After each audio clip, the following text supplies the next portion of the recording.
High viewers, Dharmasthala case సంబంధించి day 1 నుంచి అక్కడ వందల కొద్ది శవాలు దొరకవు అంటూనే ఉన్నా. ఘోరాతి కామెంట్లు పెడుతున్నా, బ్లాక్ చేసుకుంటూ ఇదే నిజమని చెప్తూ ఉన్నా. ఎప్పటికప్పుడు ఇన్వెస్టిగేషన్ సంబంధించి మొత్తం బయట పెడుతున్నా. ఓవరాల్ మొత్తంలో 2 చోట్ల ఈ సమాజంలో నేను కూడా భాగమైపోయి నేను కూడా పిచ్చోడిని అయిపోయా.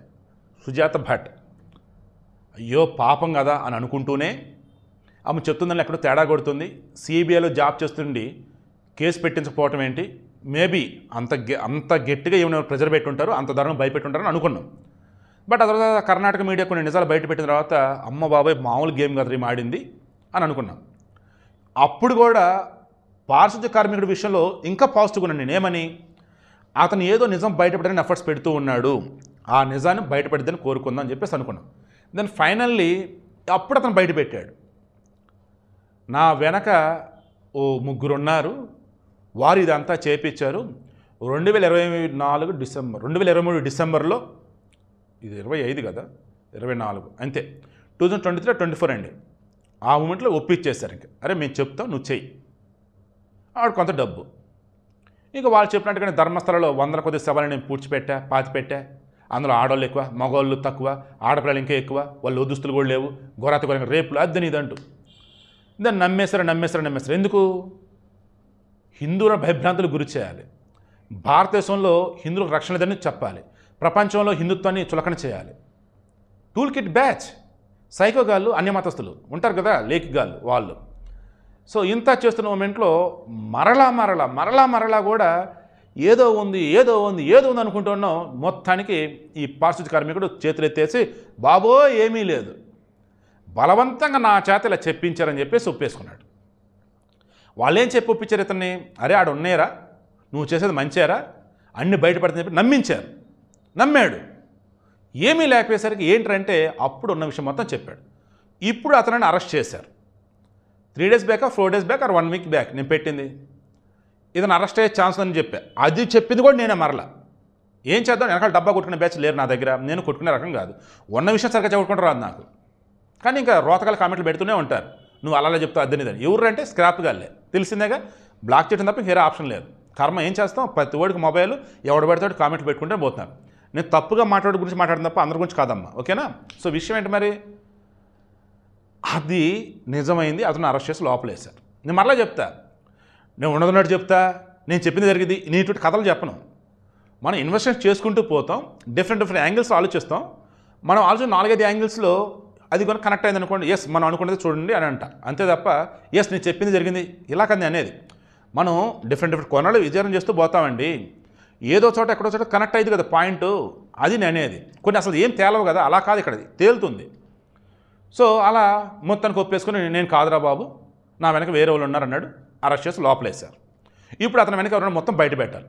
కామెంట్ సుజాత భట్, నీ సంగతి ఏంటి చెప్పేసింది. నాకు ఈ కేసుకి ఎటువంటి సంబంధం లేదు. సంబంధం ఏదైనా ఉంది అంటే ఈ ధర్మస్థల ఆలయం వాళ్ళు మా తాత తండ్రుల యొక్క భూములు వీళ్ళు ఆక్రమించారు. 2 ఎకరాలు 4 ఎకరాలు సమ్మెన్నో పొలం ఉందట. ఆ పొలాన్ని దేవస్థానం అని చెప్పేసి వాళ్ళు లాగేసుకున్నారంట.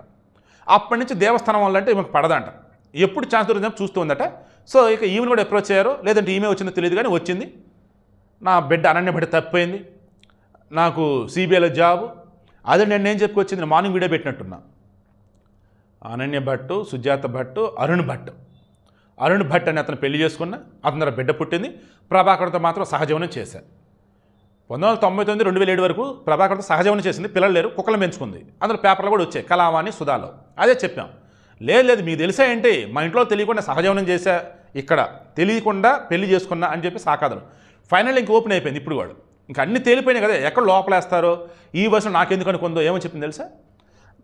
మళ్ళీ ఇది కూడా డ్రామా అనిపిస్తుంది నాకైతే. నా వెనక ఎవరూ లేరు, కేవలం నా అంతటి నేనుగానే వచ్చా. ఎందుకు?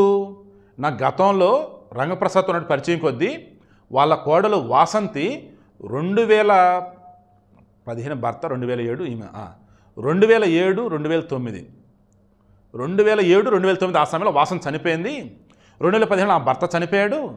మొన్న 2025 జనవరిలో రంగప్రసాద్ చనిపోయాడు. దెన్ అప్పుడు ఉన్నటువంటి ఫోటో ఏదో దొరికింది కదా, దాన్ని పట్టుకొని కథంతా నడిపిద్దామని చెప్పేసి అంటుంది. నేను మరలా చెప్తున్నా, సుజాత భట్ని కూడా పట్టుకొని లోపలేసి ఉతకాలి. ఆమె వెనక నిజంగా పెద్ద గ్యాంగ్ ఉంది. ఓన్లీ ఆ 2-3 ఎకరాలు 4-5 ఎకరాలు దేవస్థానాలు తీసుకోవటం కాదు, ఖచ్చితంగా మీ వెనక కూడా ఎవరో గ్యాంగ్ ఉన్నారు. ఈ పారిశుద్ధ్య కార్మికుల వెనక కూడా గట్టి గ్యాంగే ఉన్నారు. ఈ గ్యాంగ్ అంతా ఎవరు మొత్తం బయట పెట్టారు. డే 1 చెప్పినప్పుడు కూడా చెప్తున్నా, సౌజన్యకు సంబంధించి, వేదవల్లి, పుష్పలతకు సంబంధించి, ఇంకా అక్కడ ఎవరైతే మిస్ అయ్యారో, ఎవరైతే చనిపోయినారో వీరికి సంబంధించి న్యాయం చేయాలి, ఆ కుటుంబాలను ఆదుకోవాలి. తర్వాత 2000 నుంచి 2015 వరకు ఉన్నటువంటి డేటా ఏదైతే ఉందో, FIR data, missing complaints, postmortem reports, ఇవన్నీ బెల్తంగడి పోలీస్ స్టేషన్ నుంచి మిస్ అయినాయి. అవి ఎందుకు మిస్ అయినాయి, ఎవరు మిస్ చేశారు, దాని వెనక ఎవరున్నారు ఏంటి, ఇవన్నీ కూడా ఇప్పుడు స్పెషల్ ఇన్వెస్టిగేటివ్ దాని సైడ్ కూడా ఆలోచించాలి. వీడు చెప్పింది అబద్ధమే, మొత్తం ధర్మస్థలం మీద బురతలాడడానికి ట్రై చేశాడు. ఎస్, ఆవేళ ఒక విచారణ. మరి మిస్ అయినటువంటి ఆ ఎఫ్ఐఆర్లు, మిస్ అయినటువంటి పోస్ట్మార్టం రిపోర్ట్లు, మిస్ అయినటువంటి వాళ్ళకి సంబంధించి, చనిపోయిన వారికి సంబంధించేసి ఎవరు ఇదంతా చేశారేంటి, అది కూడా బయటపడాలి. 2 ప్యారలల్గా కనుక ఇన్వెస్టిగేషన్ చేసినట్టయితే అప్పుడు ఈ కేసులో నిజంగా బయటకు వస్తే అప్పుడు వీరేంద్ర హెగ్డే ఎవరైతే ఉన్నారో పెద్ద ధర్మస్థల క్షేత్రానికి సంబంధించి ఆయన పరువు కూడా నిలబడితే, ఆయన మోర్ ఓవర్ ఆయన ఇంకా గౌరవిస్తారు. కమింగ్ టు కాంగ్రెస్ గవర్నమెంట్, ముందు వెనక ఆలోచించకుండా, హిందూ ధర్మక్షేత్రం పుణ్యక్షేత్రం కూడా ఆలోచించకుండా, ఘోరంగా నీచంగా ఎవడెవడో ఏదేదో చేసుకుంటా పోతుంటే, గుడ్ వెళ్ళండి చెయ్యండి అంటూ వాళ్ళు ఇచ్చిన ఫ్రీడమ్ ఏదైతే ఉందో అది నిజంగా నాకైతే ఇప్పటికి కంపరం పడుతూ ఉంది. అంత దారుణంగా వెళ్ళండి. ఎందుకంటే మార్నింగ్ చెప్పే కదా, వాడు ముందు ఏదైతే పుర్రి తీసుకొచ్చాడో, నేను పాతిపెట్టిన పుర్రి ఇదే అని, ఆడ మనిషిదని చెప్పాడు. కనీసం అది ఆడ మనిషి మగ మనిషి ఎప్పుడు ఎవరైతే ఏం చెక్ చేయకుండా సిట్ అన్నారు, ఇచ్చి వెళ్ళిపోయారు. దీనికి గాను హిందువులలోనే కుప్పలు ముందుకు వచ్చారు, సిట్ వేయాలని. దానితో ప్రజా హక్కులు, మానవ హక్కులు, ఆడవాళ్ళు, మగోళ్ళు, లాయర్లు ఇల్లు మొత్తం వచ్చేసారు. అదేమంటే గ్రౌండ్ రిపోర్ట్ అంటూ బీబీసీ ఏంటి, నార్మల్ ఏంటి, యూట్యూబర్లు ఏంటి, మొత్తం ఆడికి వెళ్ళిపోయి రిపోర్ట్ల మీద రిపోర్ట్లు. అదేమంటే అడుగడుక్కో శవం, బిందుల శవాలు, బకెట్లో శవాలు, అమ్మ ఏమి ఇచ్చారా స్వామి అసలు. దేనికైనా ఒక లిమిట్ అనేది ఉంటుందండి. ఆ లిమిట్ అనేది దాటిన తర్వాత ఎవరికైనా కంపరం అనేది వస్తుంది.